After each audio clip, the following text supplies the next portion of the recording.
Hey everybody, Darren the White Hatter here, and welcome to Thinkable Thursday, where every Thursday we interview change makers and leaders within the social media digital realm of what's going on around us right now. And today we are extremely excited to be interviewing Sean Herman. And Sean is the CEO and founder of Kinzoo, and he's Canadian. Yeah, so he's from this great white north of ours. Good day, eh? And he's actually out of Vancouver, and he is the CEO and founder of Kinzoo, and we'll talk more about Kinzoo. And they got a great website if you want to go and visit it, which is kinzoo.com, so check them out. And what's also really cool is Sean is also an author. He's written a book called Screen Captured. Read the book. I got the electronic version. If I had the paperback, I'd be showing it, but I got the electronic version.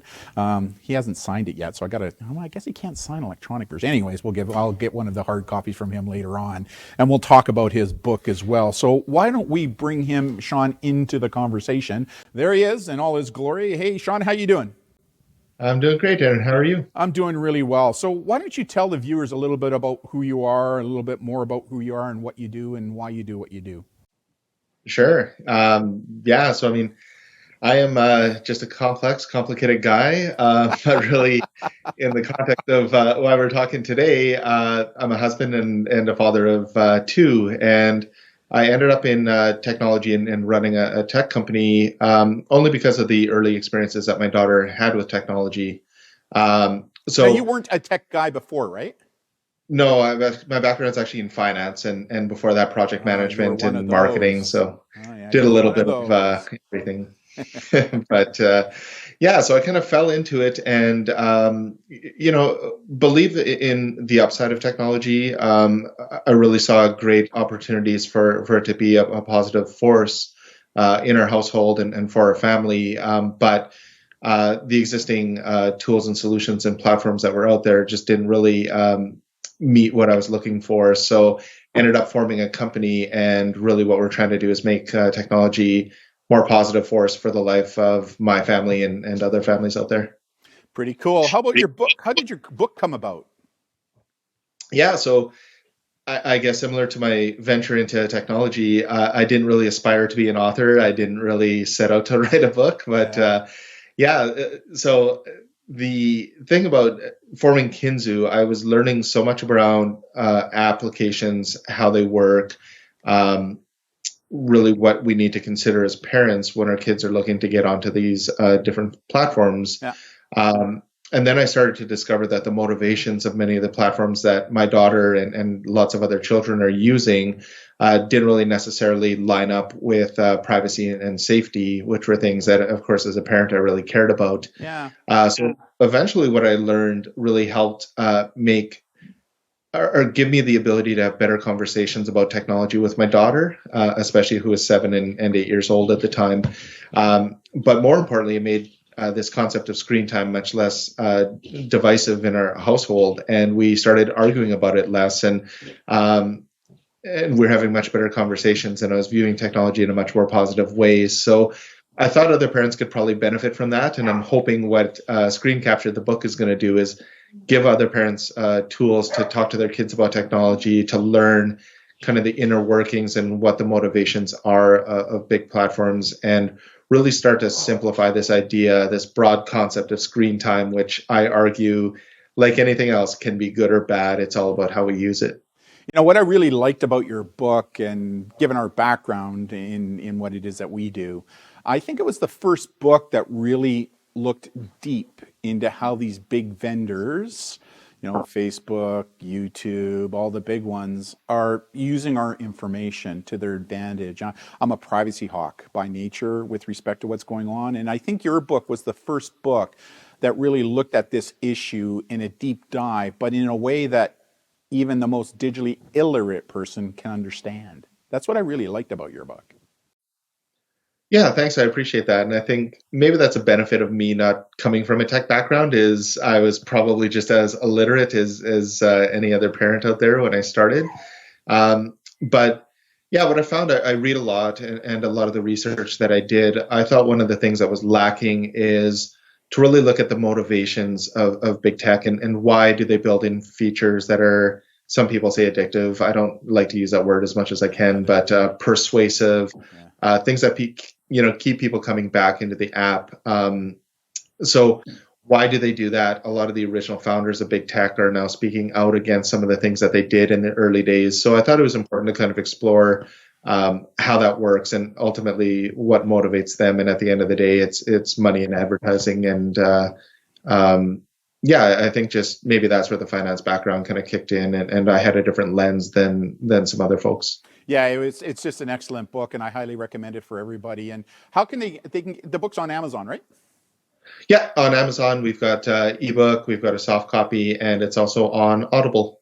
There you go. I highly recommend to everybody. So why don't we delve into the questions? So the first question that I have for you, Sean, is a pretty good way to start the conversation is, why did you create Kinzoo? Why did you create it? Yeah, well, at the end of the day, I created Kinzoo because truly I believe in the potential of technology for our kids. I experienced the connection that my daughter and I could have while we were far apart. So I originally moved to Vancouver ahead of my family because my daughter had to finish her school year, Where are and you we were from? also You're not from pregnant. Vancouver originally? No, I'm actually born and raised in Saskatoon, and then I was in Calgary Ah, for about 20 years and moved to Vancouver just 3 years ago. gotcha. And yeah, so I moved ahead of my family. My daughter was finishing school. We were pregnant, and my son was born in Calgary, so they were going to hang back through the birth. But we started to actually use technology to stay close, my daughter and I. And the product I was working on was actually business to business, but it was about moving video back and forth in a private network.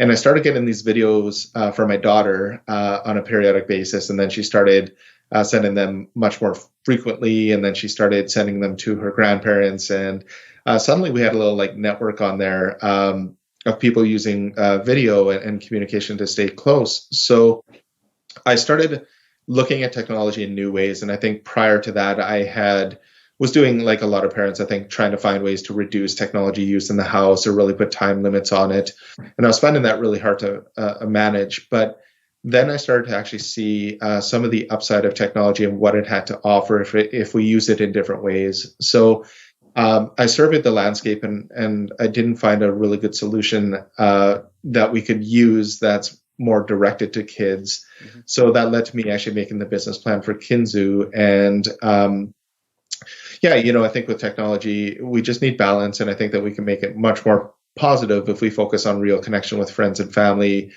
creativity and learning. And that's really the future we're trying to create at Kinzoo. Mm-hmm. And what really separates Kinzoo from other messaging apps that are out there right now?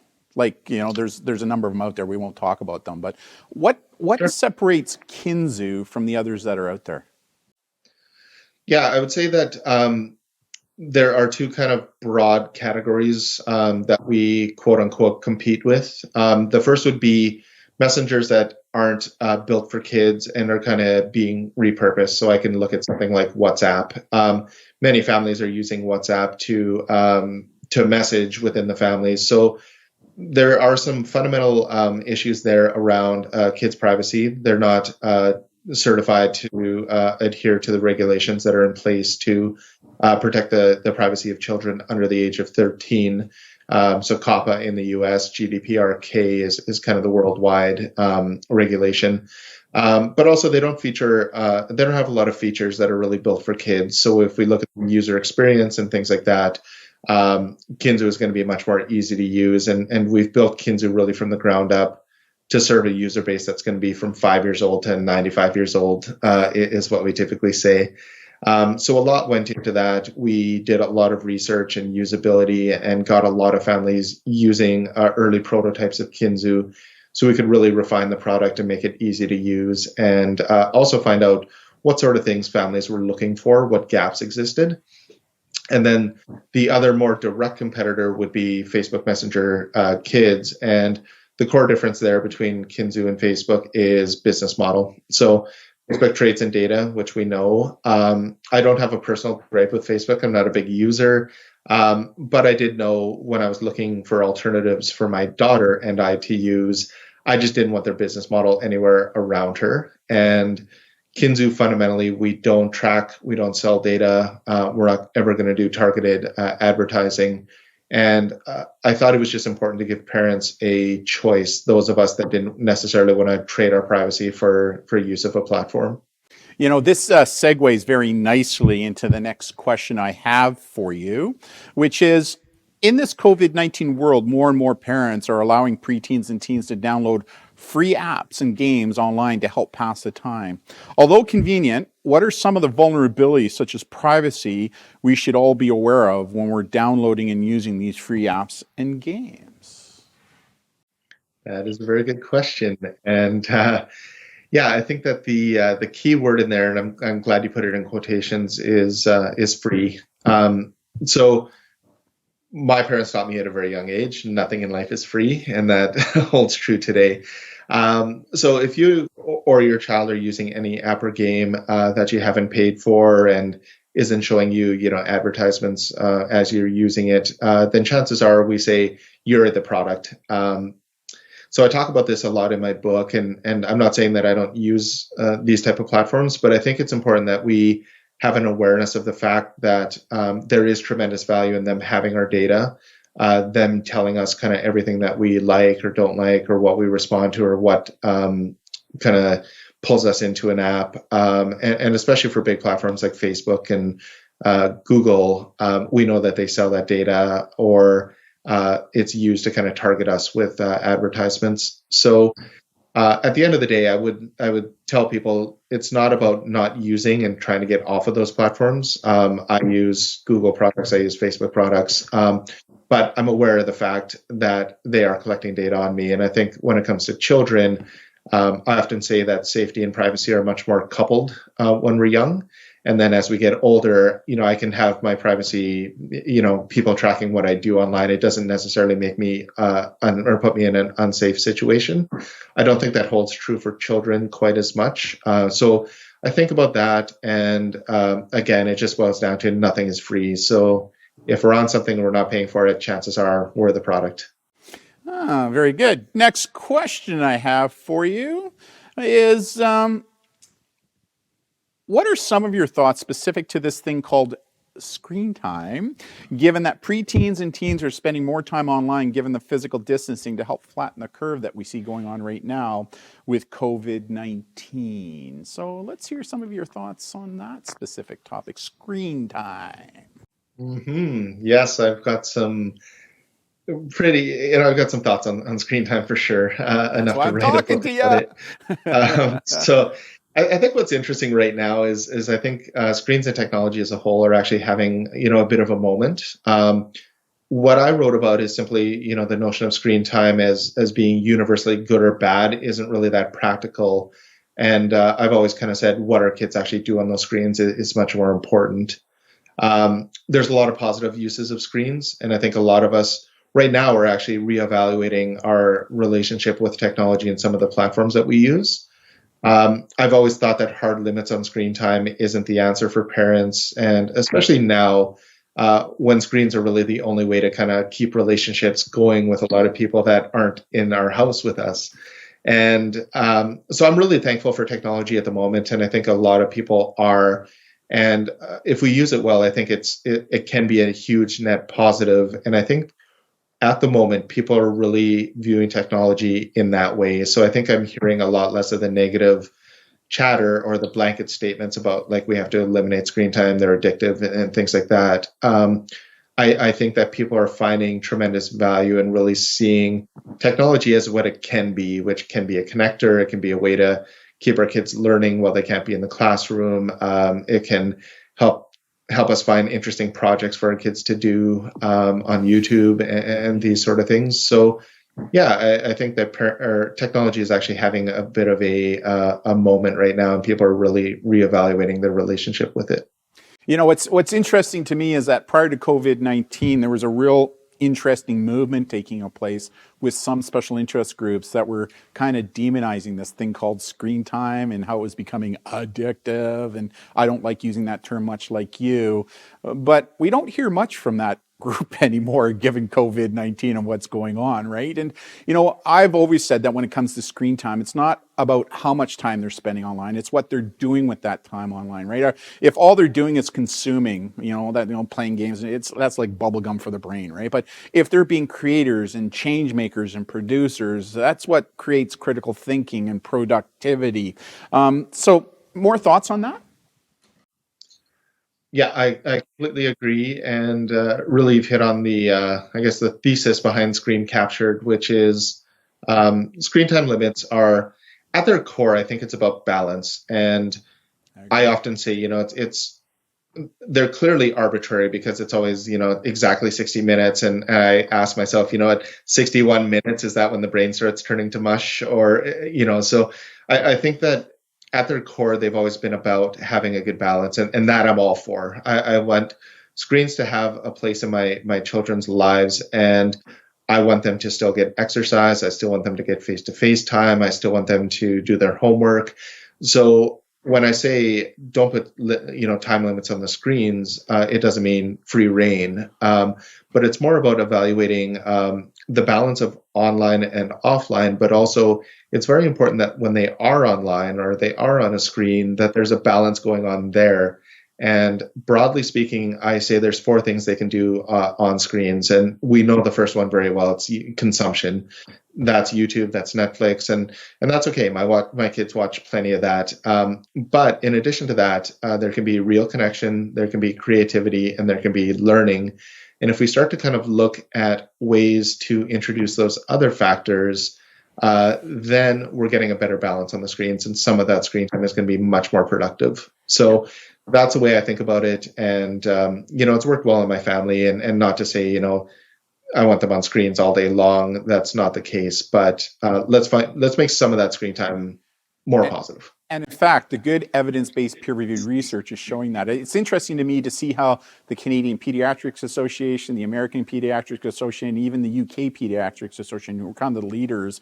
A couple of years ago, they had fixed screen time amounts, but they've stepped back from that now because of this good research that is showing us what you just shared with there, right? It's all about balance. It's all about understanding not how much time, but rather what they're doing with that time online that is really, really, really important. So some great comments on that, which kind of leads to the next question that I have for you, which is, as a parent of preteens, what are you doing to help foster good digital citizenship with your kids during the COVID-19 pandemic? Because like it or not, the good research out there is now showing us that families that communicate together, work together, play together online as a family cohesive, those kids are far less likely to get themselves involved in less than desirable behavior online, whatever that behavior may be. So what are you doing as a parent to help promote this good digital citizenship and literacy with your kids? Yeah, I think that the abstinence approach or the hard limit approach doesn't really work in many facets of parenting. So because of kind of what I said earlier, and the conclusion that we reached in terms of screen time, and thinking more about what my kids are doing on it than how much time. I would say during the pandemic and being home more, nothing has really changed for us, like fundamentally, aside from the fact that my kids are on screens, more than usual. But you know what? So am I. I'm on screens much more than usual, and I think that holds true for a lot of us. Just So on that, because we don't, it was kind of funny because, as you know, we teach in schools, right? I mean, 490,000 kids, and a lot of the kids were telling us, mom and dad are telling us about, how much screen time we're spending online, but they're in the office working behind computer screens for 8 or 9 hours a day, Mhm. right? So 100%. Yeah, we have to be very careful as parents, and hypocrisy is a very real thing. I have seen many parents, admonish their kids for screens, and then they go back to their Facebook feed or their Instagram feed, and on they go. So yes, kids are very perceptive, especially when if it's going to result potentially in them getting more screen time. They will point out the hypocrisy when yeah, they see for it. sure. So what else are you So doing with your child to kind of mentor this digital literacy? yeah, so I think some of the things I talked about earlier, just in terms of making sure some of that screen time is productive. Because they're spending more time on screens, I think we've been a little bit more active in seeking out some of that positive screen time. So, for instance, my daughter, she just completed a course on GarageBand, learning how to make music. She's now working through a coding course on Minecraft. And yeah, which is a great way. She loves the game, and why not learn a little bit more about how it works, personalize it's problem solving, it's learning. Like it's great use of screen time. Obviously, we use Kinzoo and FaceTime to stay in touch with our friends and family. My son is using the drawing app that we have in Kinzoo called Doodles. He is hooked on it. He loves drawing pictures and sending them off. And then my daughter's doing a lot more schoolwork. So we're trying to kind of keep that balance going, making sure that if they're getting an extra hour of screen time, that's not all sitting around watching videos on YouTube. So I think we've been a little bit more active in seeking out things that they're interested in and finding ways to get them, building or thinking or learning a new skill. So yeah, it's very similar to what I said before. Just find good balance, find ways to make some of that screen time productive. And the reality is, given what's going on right now, I think we need to give our kids a little bit more slack. I mean, cabin fever is a reality that not just the kids, but we adults are feeling as well, right? 100%. And yeah, and I think one of the issues I have with those hard limits on screen time is it starts to create this kind of shame culture. And, Yeah. The limit says an hour, and now my daughter's using it on 2, and it creates all this anxiety of like, is it actually hurting her brain? When there is no empirical evidence out there that supports that theory. It's all hearsay, and it's loose correlation at best. And my issue with that is now, I feel this anxiety because my daughter is on the screen for a couple more hours. But again, it just neglects the bigger question, which is, what are they doing on there? And if she's talking to her grandmother on FaceTime, a conversation that might not otherwise happen, and kind of dealing with some of the isolation that she's feeling or grandma's feeling, how's that bad? I just do not see. Yeah, I don't. what? And the other thing I'm seeing too is parent shaming over this, right? What? You let your kid have 2 or 3 hours online? Like you're just a bad parent because of that, right? So that parent shaming with technology is kind of interesting. And I think that comes more from a place of ignorance than one of knowledge. Because I would agree with you that the good research, some of the newest, the ABC study that's going on down in the United States right now on MRI brain technology, I think it's a 10-year study. They're into year 2, and they have been reporting out that they're seeing some small changes. But the question is are those changes actually having any kind of an effect? Because the brain is so placidic, right? I mean, the brain changes, it adopts and that kind of stuff. But yet there were some special interest groups that hopped on that immediately and went, aha! There you go. There's the proof to show you that the internet and computers are having this negative effect on the brains. We told you, we told you. But all the medical experts and the scientists are going, whoa, whoa, whoa, whoa, whoa, whoa. That's not what we're saying with this research at this point in time, right? Yeah, there's some things going on, but are those things positive or are they negative? They just don't know yet, but a lot of the research I think is starting to flow more into showing us that social media and time online doesn't appear to have the negative consequences that a lot of us thought it was, or which a lot of special interest groups, I think, push to kind of sell a product sometimes, which kind of brings up the next question I want to ask you, which is this one right here, which is, do you think that big social media vendors and apps such as Facebook, Instagram, YouTube, TikTok have stepped up to the plate when it comes to preventing COVID-19 disinformation or just disinformation and the online crime associated with this pandemic? That is a great question. I would say it's yes and no. I mean, you're in the industry, right? You're a developer. You're in the industry, right? So that's why I'm asking that question. Yeah. And I think that maybe the lens that I bring is, the problem with the platforms of massive scale is that they're just incredibly hard to manage, and there's a lot of things that they have to consider, weighing things like censorship and free speech and liability. So I don't agree with everything that they do, but I can certainly empathize somewhat with the people that lead these companies, because these are big things going on. And I think that, Zoom's leadership team, as an example, they were thrust into this because, within, I don't know, a week, they went from a B2B conferencing tool to kind of a social network.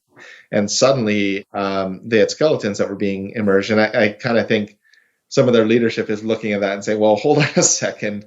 We were not meant to be in the consumer space. And that's a whole new set of challenges. So, But I'll give credit to Zoom right now because at least their CEO came forward and said, mea culpa, right? Like yeah. mea culpa. He wasn't making any excuses other than saying that that's not what our platform was originally designed. But he stepped right up to the plate and said, mea culpa.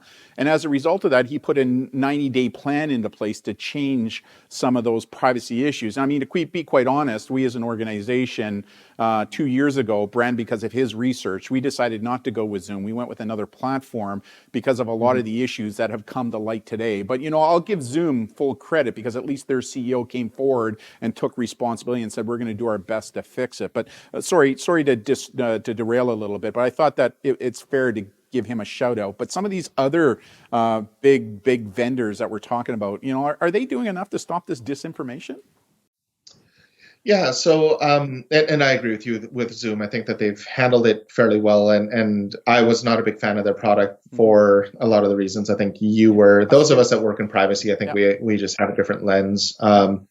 But yeah, so I know, like, let's look at Facebook as an example, and Zuckerberg was on CNN the other night, and what he talked about is they are removing some of the outlandish claims. So there's things like, hey, bleach, drink some bleach and you'll be cured of the virus, and that kind of misinformation going around. So he said, things like that have been taken away. But what was interesting is there's other misinformation out there that they have labeled as misinformation. So it's false information.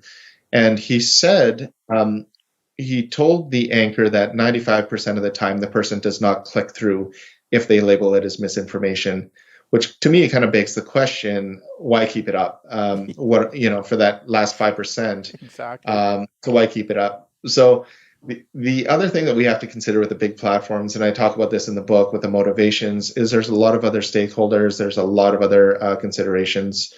The big thing is if they choose to become a moderator of content, that makes them liable for everything that goes on their platform, and the risk that they have to the company and the shareholders, they will just never take on that role. And they simply can't. And there is a measure that protects them from that called Section 230 in the US. What that doesn't cover, though, is when they amplify that kind of content. And that to me is a bit of an issue. And some of the content that's misleading can also be incredibly engaging. And at the end of the day, it's the engagement that they need and where they really derive a lot of the value from the platform and the share price and access to capital and these sort of things. So, the motivations aren't necessarily there to moderate for various reasons. And I guess at the end of the day, I think it's really tricky for them. I think they could always do more, but I don't think necessarily they're being evil. I just think it's important at the end of the day that we as people and the people that are consuming these things don't take it at face value, and we have to have some critical thinking behind what we need or what we read, and especially if we're using social media to get our news, which I think 45% of adults do. We have to have the lens that that information may not be black and white, and we have to ask ourselves important questions as we're consuming it and not take things at face value. Yeah, you know what? I had a really good discussion with Leonie Smith from Australia last week during a Thinkable Thursday where we spoke about this issue a little bit deeper as well. And it's my belief that we need to revisit that section of the code in the United States that gives these companies safe harbor, because I do believe that if they were now able to be held civilly liable, things change pretty quickly, because now all of a sudden it's going to cost them money to make those changes, right? And as long as they have that safe harbor, there's not a lot of impetus for that to happen. Now, having said that, I do see that, especially in the United States, especially in Europe right now, where I think they're a little bit more junkyard dog on these issues. I think there's this pressure slowly starting to gain on these companies to say, hey, listen, if you don't start doing this voluntarily, we're going to legislate it. And once we do that, it's going to cost you way more money than if you voluntarily do it now. Thoughts on that? Yeah, I think that it is a really, really tricky regulation and environment. I think that I believe obviously in free speech. I believe in a lot of the core, liberties and freedoms that we have. So it's Section 230 of the in the U.S. that's been under fire, and basically you touched on it, gives indemnity to the platforms for any content that is posted on them. I think without some sort of protection there probably is no internet. It would be way too risky to have any platform if the platform itself was 100% responsible for all the pieces of content that went onto it. You can imagine how many times Facebook would be sued with the billions of pieces of content that flow through it every day. But underlying that, these platforms have algorithms that, again, are fine-tuned to keep us engaged with the platforms, and they're going to serve up. So if there's one piece of bad content that finds its way into Facebook and people engage with it, and now Facebook takes that and amplifies it and sends it to millions or billions of people, I think that there's definitely something, there's some liability there. There is some responsibility that they have to take. I think it's all about the balance. You keep talking about balance, right? And I agree with you. I think right now the scale is in their favor, right? But if we shift the scale all the way to the other side, then we lose this thing called free speech, and we lose the internet. So I think finding that balance where we have that legislation in place that says like, hey, listen, vendor, whoever that vendor is, right? If you're doing everything reasonable to kind of control this rather than amplifying it to increase your fiscal intake, well, then there's the exception. But if you're not, we're going to hold you accountable. Yeah. I would agree with that. And and some of the other things I talked about, the 95% of people don't click through and we've labeled it as false. Things like that. I don't see why we can argue that knowingly, not spreading fake information like that, not even putting it up on the platform when it's known. Those seem like low-hanging fruit that we could, clean up and make the platforms much more, accountable and reliable place for us to get some information.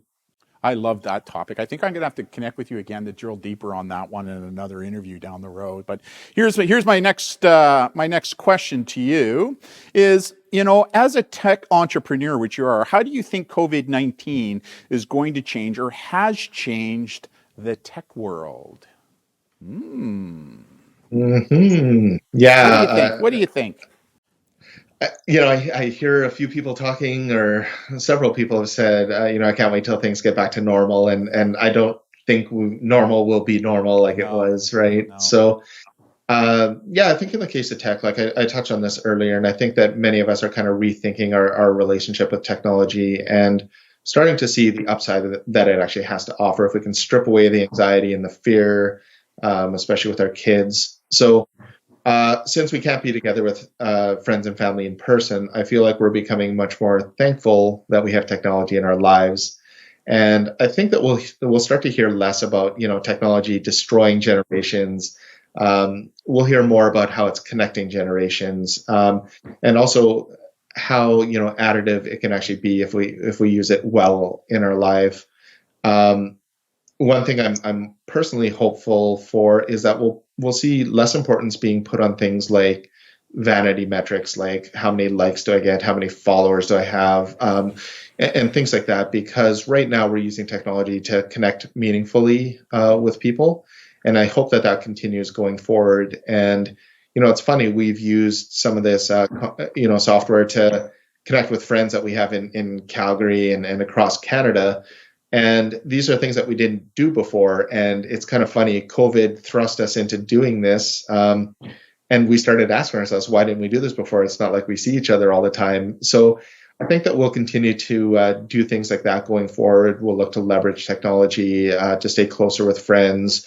And then from a business standpoint, I think we were set up to be mobile and remote. I think bigger businesses are going to reassess the office and what it actually means to have a physical location versus being able to be a bit more mobile and actually trust your people that they're working and not looking at monitoring and things like that. In fact, I was talking to a business friend of mine, and he's saying, if one thing what I'm learning here is here I am, I'm paying a lease on a building at $1 million a year, where I'm housing people in cubicles to work behind computers all day, but yet I'm now able to do the same thing remotely as long as there's proper checks and balances put in place, thus saving myself $1 million a year in leases, right? So I do think that this is going to cause some changes in businesses, like you say, to revisit their model and what it is that they're doing. I truly do believe that. Thoughts? Yep.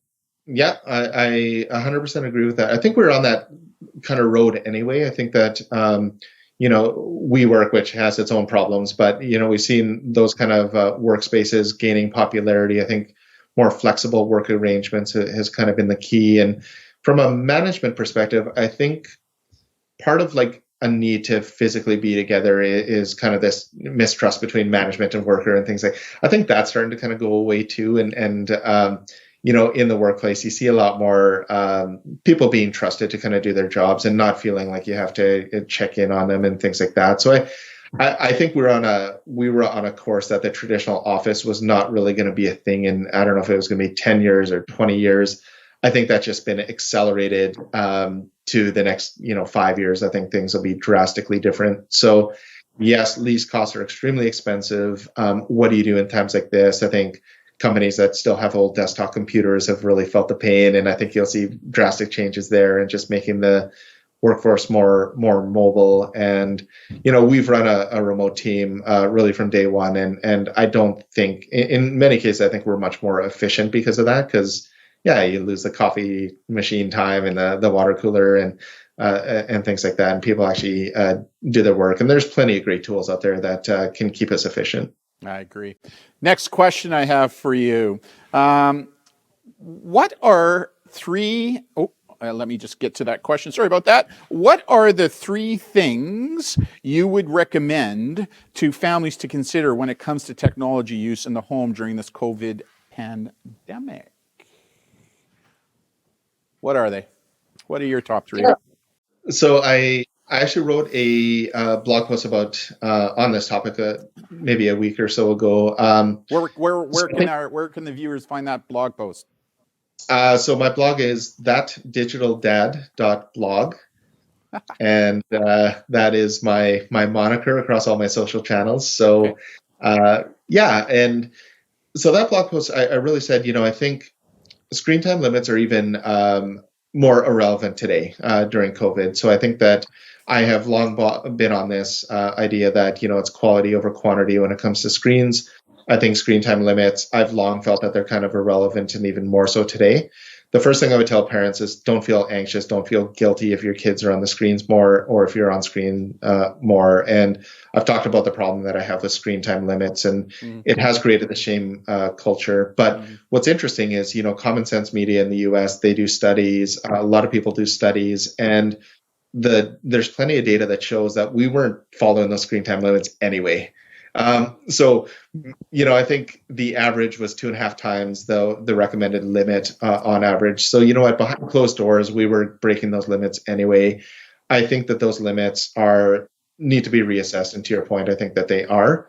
But the shame culture needs to go away. And yes, oftentimes when parents are getting shamed, it's non-parent to parent, I find a lot of the time. And the reality is we're all different, right? Like everybody has different needs. So as a result of that we need to apply. And that's why, one of the things I try to get across to parents right now is that I think a lot of adults still see the difference between the online world and the digital world, right? Like we still see that difference, where to the kids, it's one world, or what we call this on life world. So I think when we're talking about this issue, we need to look at it from that perspective, that it's the on life world. Yeah, that's a great way of putting it. Kids don't switch between technology and non-technology. It's so ingrained in their lives, and they've grown up. And I'm kind of early Gen X, and I'm that generation that kind of remembers life before the internet. And I can ask myself, like playing games, kids can go online and they can play games with their friends. I would have had to ride a bus for an hour and a half to get to my friend's house. And I did that, but would I have just gone online? Like, of course I would have. And so I think we have to remember it's where a lot of friendships happen is on those screens. I think that it isn't necessarily replacing, or kids aren't becoming less social. I think they're just doing it in different ways. So yeah, I completely agree with that. And yeah, kids don't think of technology as this thing that they go on sometimes and there's a timer associated with it. It's just part of their life and what they've grown up with. Yeah, and that's what frustrates a lot of adults, right? I mean, it's that juvenoia thing that we talk about, and the fear of the unknown. And I mean, unlike you, I'm a boomer, right? So I'm a dripping boomer, though. That's what the kids say. I'm a dripping boomer. But it's funny how my generation, and to a degree, your generation to a smaller degree, how we still make fun of technology to the kids. A good example is I heard a bunch of adults saying, well, if we put a rotary phone in front of our child, they wouldn't know how to use it. My comment to that is, what relevance does that have in today's world, right? And that's to get to your point on the issue of, to the kids today, it's not two worlds, it's one world. It's that on life world, and we adults need to approach it from that perspective, right?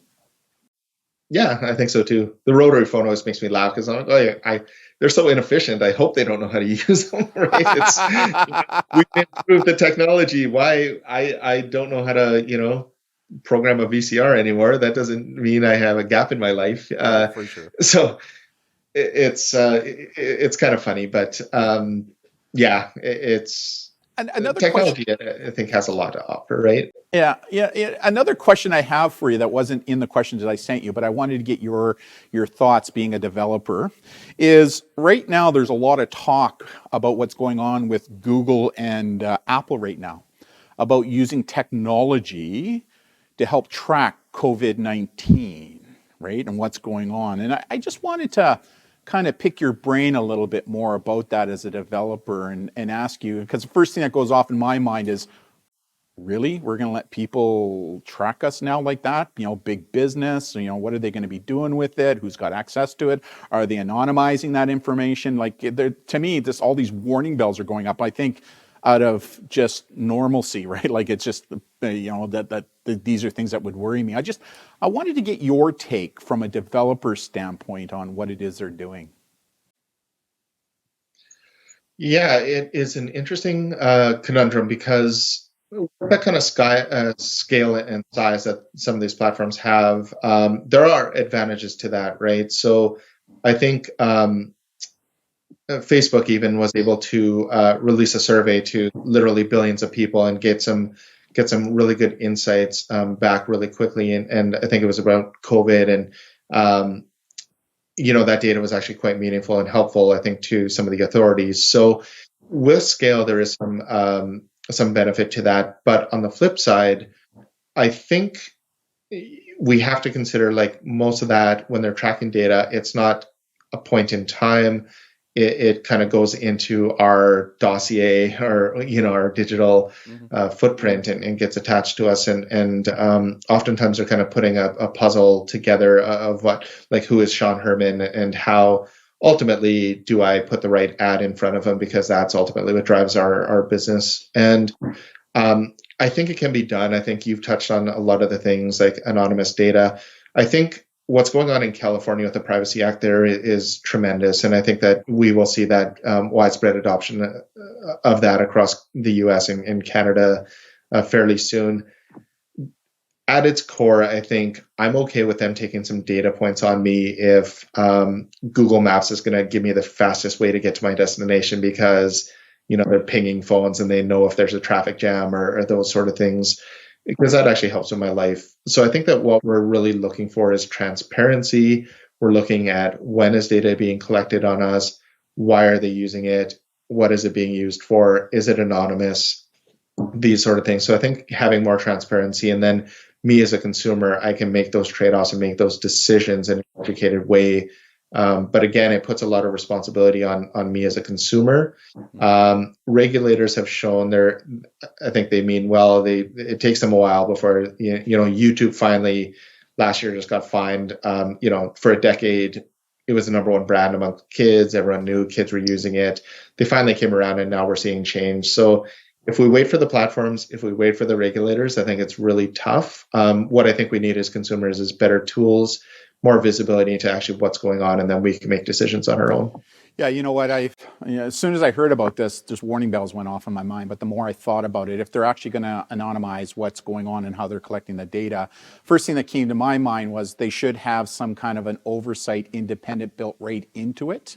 So that reports immediately, not like the regulatory that we see now where it takes years sometimes to do stuff, but there should be somebody right at the CEO level built right into what it is that they're doing, looking at it from a privacy standpoint, and maybe they're a part of somebody involved in privacy that can look at it as an independent third eye to make sure that what these people are doing is exactly what they say they're going to do and not maybe doing something else that they're not going to share with us for the purpose of financially benefiting off of what it is they're doing, right? Any comments on that? Yeah, I completely agree with that. I think, again, at the end of the day, it's about transparency and us kind of leveling up our knowledge. And as a whole, I think people are understanding this, if you're not paying for it, you are the product kind of concept. And because of that, I think that we are ready to learn more about our data, how it's being used, and being able to kind of make the decision if we want to allow them to use it. So, yeah, I think I'm encouraged that we're asking some of those questions at the end of the day, because it does show that our knowledge and our thinking is elevating, and I think that's a good thing. I mean, there's no doubt. I don't know if you saw the video, but there's a company that harvests data from cell phones where they showed all the people who were in Florida, all the kids, all the teens that were on the beaches with their cell phones. And then when spring break broke and all the kids returned back to their homes across Canada and the United States, it actually showed the migration. And what was interesting is in the clusters where these migrations went back to, they saw a huge increase or spike in COVID, right? So it was very interesting how some of the data that is being collected, as you said, Facebook did some stuff as well, where the data could be quite effective in dealing with some of these issues for sure. But again, it's about that transparency question, right? Making sure that they're not using it to financially benefit from us and the information that we're going. So another question I have for you is this one right here, which is, what are some of the things parents can look forward to with Kinzoo app that are not yet available, but on the drawing board? And you just released a couple this week, right? We're incredibly excited about our latest release, which dropped in the app stores yesterday. So Kinzoo, our product pillars are a connection, like true connection, not followers and likes, really connecting with people, creativity and learning. With yesterday's release, I think that those pillars are much more apparent, and Kinzoo has a lot more personality, a lot more of the original vision behind the product is coming to life. So we have a lot more ideas and things on the roadmap around other games and other activities that are going to create moments between friends and family, which is, we're really trying to be a catalyst for moments that are going to happen that wouldn't otherwise happen between a child and a friend or a grandparent or an uncle and an auntie. So we have a lot of ideas. The other thing that we're really looking forward to is building a community around Kinzoo, and we've already started to see a pretty good community emerge. And really what we want to do is hear what gaps Kinzoo is perceived as having, what are the sort of things that our user base would like to see that can make Kinzoo more valuable in their life. And really at the end of the day, we just want a product that our users love from a company that they know they can trust. And we want to tap into those communities as much as we can. Now, you said earlier that nothing is ever free, but yet Kinzoo right now is free online, right? Both in the Apple Store and the Android Store. So the obvious question that some of the viewers are going to ask is, well, how is Kinzoo making their money? So I think this is important for parents to understand what you call freemiumware, right? Yes. So what does that mean? Yeah, so we are actually in the process of writing a post that's going to go up on the Kinzoo blog, because transparency is going to be a fundamental. It's one of our guiding principles as a company. That's not only internal but also external to our user base. Mm-hmm. So Yes, today Kinzoo is free. For all intents and purposes, Kinzoo is kind of soft launched, I guess we would call it. So we are up on the app stores. We're not aggressively marketing or any of that, but we are trying to grow an initial user base. Mm-hmm. While we build that base, we haven't put the business model in place. The business model that we're pursuing is called freemium, as you alluded to, and Kinzoo is always going to be free for people to use. We want to make sure it's a very accessible tool. We don't want to cut out a grandparent that doesn't want to pay or anything like that. So we're always going to have a basic feature set around the core pillar of the product, which is a communication tool, Mm-hmm. and that's always going to be free. What we're excited about is there will be a subscription element to Kinzoo, but it's going to have a membership feel. And what we want to do is give people the sense that if they are subscribing to Kinzoo, it's not because we're holding them hostage and you can only use it for a month and then you got to pay. Right. But in fact, they really want to invest in Kinzoo and they want to invest in us building more experiences, more activities, more things that they love within the product, because that's ultimately what we're going to do. Right. So Kinzoo will have a subscription element. There will be a monthly charge. We're working through kind of the details and doing some research and testing with some initial users in terms of what exactly that's going to look like in practice. But by about Q3 of this year, we will roll that out. We are not going to take anything away from the people that are using Kinzoo now. But what we really want to do is, like I say, build a community, make people feel like it's not a subscription charge that's going in the bank. It's something that they're actually investing in Kinzoo and everything behind it. And I think that it's a new business model, but yes, we have a responsibility to try and build a company that is sustainable.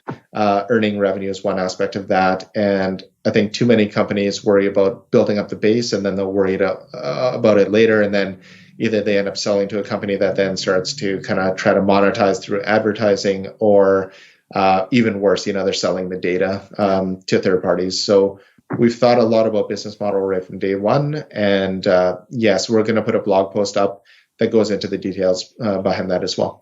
And full disclosure, Kinzoo connected with us about a year and a half ago. We consult with you as an organization. And what was exciting is we were very careful about associating the White Hatter with anybody until I met with you and learned about what your philosophy was, how it came up, how you weren't going to sell third party, that, it's fully scaffolded. It's all about privacy. And that was a big game changer for us, and that's why we are also excited about this product as well, and why we support it like we do.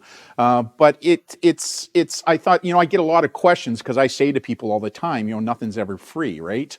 And so I get a lot of questions from parents and saying, well, if Kinzoo's free, then what's the in for them, right? So that's why I think talking about this thing called freemiumware. And what I really like is how you have said the base product, the messaging product, will always be free. To me, that is just, it shows me a moral compass. It really does, that a company can have like yours, that I think is missing in this industry, right? I just thought that was really cool, and that's why we were really happy to come on board as advisors on some of the things that you're doing. So last question I have for you, which is this one right here.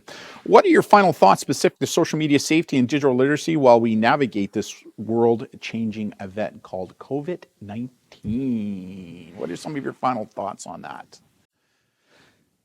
Yeah, it's... as I say, I think we are seeing some of the value at the best of technology when it is operating well and it's allowing us to stay connected and avoid being socially isolated and things like that. Zoom, things like House Party, tools that are kind of being repurposed and used, and especially by kids, is a bit of a concern. I feel like for the first few weeks of isolation, it was kind of a free for all. And I think everyone kind of said, forget privacy. I just need to talk to people. And my sense is today, even just a few weeks later, we are seeing people stepping back a little bit from that and assessing kind of what they're using. Can I use an analogy? Privacy concerns. Can I use an analogy just before you go on? It was like the Wild Wild West 2 weeks ago. and we've moved more to a homesteader mode. Does that kind of make sense? Yeah, 100%. But continue. Sorry, I just thought I'd use that analogy. No, it's a perfect analogy, and I think that out of fear and adjustment and things like that, I think we were just happy to get what we could to stay connected, and there's a lot of lonely people out there, and making sure that we were finding ways to connect with them and all of that. But now I'm sensing, okay, now we're starting to kind of ask some questions, some fundamental questions about these platforms. And Zoom, we saw the backlash and we saw how they responded, which to their credit has been, I think, fairly positive. But I think we're kind of in this period of reassessing. So I would say that's kind of my advice is, if you're using these platforms, just consider that kind of stuff. And I think at the end of the day, it's more important that we're leveraging technology. I think technology today it's a net positive. I think there's no doubt about that. But the time that we're spending, again, on these platforms that are free, they are benefiting from us being there, and a lot more data being available, and things like that. So at the end of the day, I think it's just being mindful and using technology and trying to seek out solutions that are trying to put an emphasis on privacy. And obviously Kinzoo is one of those companies. We're trying to solve that for families. So I'll give the product plug. But So you should. I think at a time like now, today, I think Kinzoo's value proposition has never been more clear. And also, with people viewing technology in new ways, I think it's people have been discovering us, and that's really encouraging. So not that we're the only solution, but I think just be aware, and be aware of the fact that you're often trading off something for using those platforms. Yeah, for sure. I mean, as you can see, we hopped on board because we were excited to finally see a platform that took a lot about what you're saying and built it from the ground level up. It's like privacy was by design rather than as a secondary or approach to it, which was real. And you came at it from being a parent as well, considering who your end user was going to be, and the passion that you and your team, like we've met most of your team, and they have the same philosophy and moral code and ethics as well. I mean, ultimately, what I like to say to people is Kinzoo is like training wheels for kids, right? It teaches them with parent guidance and mentorship how to navigate the on life world, right? So that when they're all of a sudden they're 13 and older and they're hopping in, they've got a good base to to start from. But you guys have created this scaffolded environment that is just something that we saw to be a game changer when it comes to getting young people online, right? Which we thought was really cool. So stick around, because I want to talk a little bit more after we're finished this privately. But to end the session, again, I want to thank Sean for joining us today and sharing with us his thoughts, not just on Kinzoo, but also some of the deeper thoughts and issues that I brought to the attention of everybody who was viewing today. And again, I think I'm going to reconnect with him to drill a little bit deeper, maybe on another interview down the road. So we love these Thinkable Thursdays and inviting subject matter experts and leaders like Sean and others in, so we can have these discussions with them. So on behalf of myself, I'm Darren, and Brandon, who's working behind the scenes in the booth right now. Thank you for joining in, and we look forward to the next Thinkable Thursday. Bye, everybody.